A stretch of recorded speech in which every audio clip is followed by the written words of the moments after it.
Hello everyone, welcome to today's video. Today we are going to learn basics of pivot table. In Excel, if you want to do data crunch, then pivot table is the first option that you should look at. Today we are going to learn the basics of creating a pivot table with the help of the sample data set. So this is our sample data set where you have years, months, different categories and different banks data. If you see the category, you have loan, deposit and other services for Citibank, for SBI, for HDFC and for JPMC, right? So with the help of this sample data set, we are going to create a very basic pivot table and try to understand how to slice and dice the data with the options available in pivot table. Now let's create one simple pivot table with the help of this data set.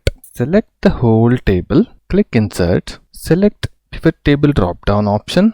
In that, select from table or range. You get a pop-up and you can choose whether you want to have your pivot table in a new worksheet or the existing worksheet. For the time being, let us select new worksheet and create our pivot table in a new worksheet. Click OK. This is how your pivot table area looks like. And in the right hand side, you see all the pivot table fields. So before we start dragging in the data in different quadrants that are available here, let's understand what are these basically. So this section, what you see, this is nothing but the data available in the chosen data set. So in our data set, we have year column, we have month column, category column, so on and so forth. So these are the headers of those columns, and in pivot table, you have to play around with these data, dragging and dropping the data in 4 available quadrants. Each quadrant is for a specific purpose. So the first quadrant is filters, which means if you put something in filter, that allows you to filter the data available in that column. For example, if I drag and drop year here, then you can see year is set as a filter here in the pivot table.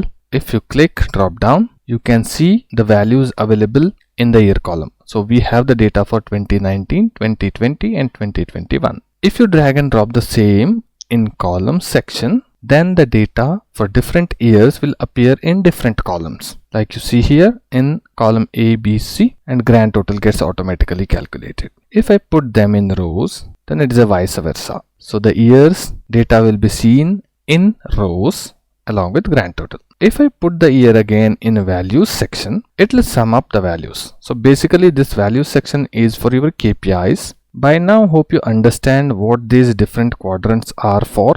And with the help of that basic knowledge, let us try to create one simple pivot table. Now let's see how Citibank is performing over the years in different categories. So let's put year in filters so that we can see the result for different years, and category in columns so that we can see what is the deposit, what is the loan and what is the other services. And we can drag and drop the months in rows so that for different months we can see the data. And Citibank, which basically has the values for all these categories, let's put that in values section.